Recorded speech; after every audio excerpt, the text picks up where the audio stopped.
한 달 전 새벽 본문이 예레미야 애가였습니다. 이 예레미야 애가를 묵상하고 또 함께 나누는 것이 좀 많이 힘이 들었습니다. 그 이유는 무너진 현장을 예레미야는 그 모습 그대로 우리에게 설명하고 또 가르쳐 주었고 그 참혹한 현실을 그려내었기 때문이지요. 그러나 예레미야 애가를 묵상하면서 우리가 말씀 속에서 그가 뿌려놓은 희망의 씨앗들을 발견하면서 귀한 은혜를 나누기도 하였지요. 한 해를 마무리하는 시점에서 사실 뒤돌아보면 우리 또한 늘 좋았고 완벽하였고 좋은 열매만, 좋은 것들만 있지는 않았을 것입니다. 우리도 역시 후회가 있고 또 내가 이것만 좀 했더라면 라는 생각도 있을 것입니다. 예레미야도 예루살렘 멸망을 바라보면서 수없이 많은 생각을 했을 것이라 라고 생각되어집니다. 그토록 눈물로 호소하며 하나님 말씀을 전파하였지만 끝까지 불순종하고 우상을 섬기며 또 바벨론으로부터 자신을 지켜줄 것을 하나님만을 의지하지 않은 채 애굽을 의지하기도 했던 것이지요. 결국 예레미야의 외침은 연기처럼 사라져버리고 예루살렘은 파도 앞에 모래성과 같이 완전히 무너지고 회파되어져 버렸습니다. 여기에는 무엇이 있었습니까? 이 예루살렘에는요, 성전이 있었습니다. 이 성전은 무엇하는 곳입니까? 하나님 앞에 제사하고 하나님의 임재를 상징하는 것이었습니다. 그래서 사실 남유다 백성들은요, 성전 불패 사상이 있었습니다. 성전이 있기 때문에 결코 무너지지 않는다라는 것이지요. 그러나 보이는 성전이 그들의 진정한 도움이 되어지지 않았습니다. 여호와만이 그들의 진정한 도움이 되어 주시는 것이지요. 결국 바벨론에 의하여 첫 번째, 두 번째 정복을 당하면서 1차, 2차 포로로 잡혀가는 사건이 있었습니다. 그랬다면 남유다가 깨달아야 했지 않았을까요? 그럼에도 불구하고 그들은 돌이키지 아니하고 끝까지 하나님과 반대의 길로 나아갔습니다. 그들을 향하여 예레미야는 눈물로 호소했던 것입니다. 그러나 그들은 이 모든 1, 2차에 그 정복당함을 당했음에도 불구하고 그래 끝까지 하나님을 의지하지 않은 채 세상을 의지하여 결국 바벨론에 의하여 3차 정복을 당할 때는 완전히 성전이 무너지고 성벽이 무너졌던 것입니다. 이 모든 것을 예레미야는 두 눈으로 목도했던 것입니다. 모든 것이 무너졌기에 어쩌면 더 이상 희망이라는 단어를 찾을 수가 없습니다. 이런 슬픔으로 예루살렘에 대한 애가 슬픈 노래를 기록한 것이지요. 그런데 앞에서 말씀드렸듯 이 예레미야는 이 성 무너진 남유다를 바라보면서 단순히 무너진 것만을 이야기하지 않고 곳곳에 희망의 씨앗을 뿌려 놓았습니다. 비록 지금은 황폐하여 들짐승이 주인인 것처럼 보이지만 그러나 이곳의 주인은 오직 여호와 하나님임을 선포하고 있는 것이지요. 예레미야는 이 분명한 믿음이 있었습니다. 성전이 아니라 예루살렘 성읍이 아니라 바로 그가 의지하시는 분, 바로 오직 하나님이 이 땅의 주인이심을 선포하고 있는 것입니다. 이 메시지는 오늘 우리에게도 그대로 적용되어집니다. 사실 2024년 후회되는 것이 있을 것입니다. 그것으로 인하여 우리 안에 어려움도 있을 수 있습니다. 그러나 우리의 안고 일어섬이 오직 하나님 손에 있음을 믿고 우리도 예레미야처럼 오직 여호와 하나님을 의지하며 나아가야 합니다. 그래야 2025년도 정말 우리가 기도하고 전심으로 하나님을 의지하며 나아감으로 바로 예레미야가 뿌려놓았던 희망의 씨앗처럼 우리 가운데 희망의 역사가 일어날 줄을 믿습니다. 바로 이 마음이 오늘 본문에 그대로 담겨 있습니다. 3장도 전반부에는 이 예루살렘의 형편, 남유다의 상황을 현실적으로 그려냈습니다.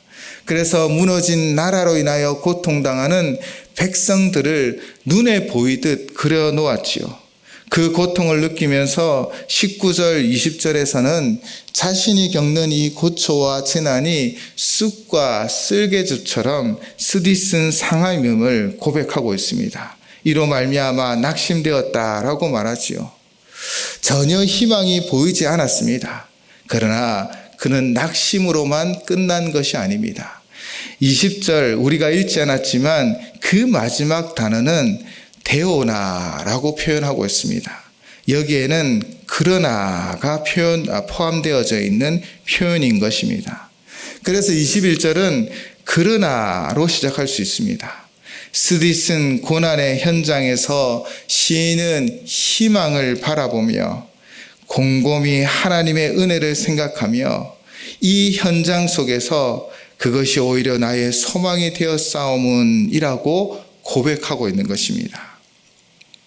이 고난의 현장 속에서 하나님을 다시 발견하며 시인은 오늘 22절, 23절로 이렇게 고백하는 것입니다. 예레미야 선지자의 고백입니다. 여호와의 인자와 긍휼이 무궁하심으로 우리가 진멸되지 아니함이니이다. 이것들이 아침마다 새로우니 주의 성실하심이 크시도소이다. 아멘. 이전까지 주로 파괴, 또 무너짐, 고난, 환난 등 그것을 현실적으로 노래하며 애통해하던 바로 예레미야는요, 바로 그 무너진 곳에서 진짜 희망을 바라보며 선포하고 있습니다.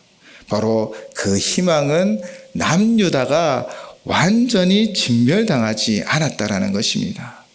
분명 2024년을 후회되는 일이 있었을 것입니다.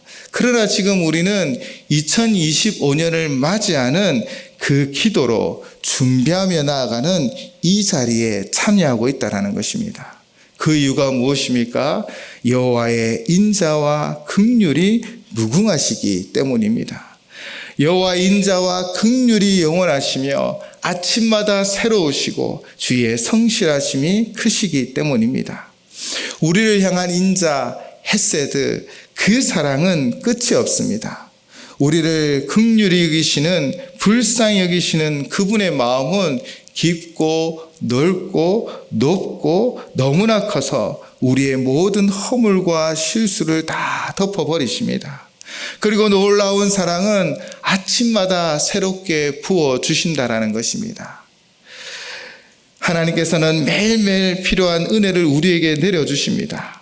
광야의 만나를 기억하시기 바랍니다. 안식일을 제외한 매일매일 하나님은 그 만나를 우리에게 주셨고 안식일 전날에는 2배를 주셨습니다. 하루도 빠지지 않으셨습니다. 매일매일 성실하게 그 은혜를 우리에게 베풀어 주시는 것이지요. 그분은 변함없는 성실함으로 우리를 인도하여 주십니다. 늘 신실하게, 늘 그 은혜를 성실하게 우리의 매일매일 삶 가운데 필요한 그 은혜를 채워주시는 줄을 믿습니다. 오늘 이 특별 새벽 기도에도 하나님께서는 하나님의 은혜를 준비하시고 또 기도하고 간구하는 우리에게 성실하게 베풀어 주심을 믿습니다. 2024년 때로는 상처 투성일 수도 있습니다. 그러나 주께서 싸매어 주시고 주께서 어루만져 주셔서 다가오는 2025년은 하나님의 힘으로 일어나 걸어가며 날아오르게 하여 주심을 믿습니다. 오늘 이 믿음으로 하나님 앞에 나아가시길 바랍니다.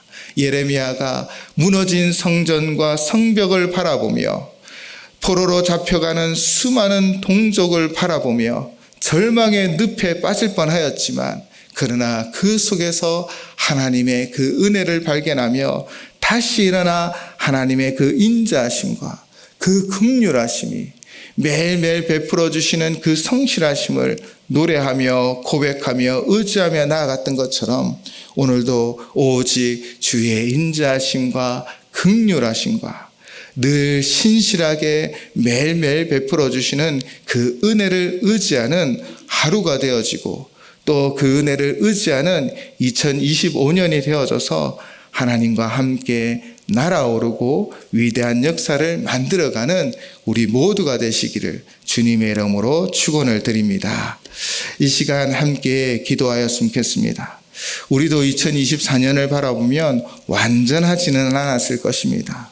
부족함이 있고 연약함이 있고 후회가 있고 내가 정말 그때 이것을 행하였으면 이라는 생각도 들 것입니다. 그 모든 것을 다 하나님 앞에 내려놓고 하나님 앞에 올려드립시다.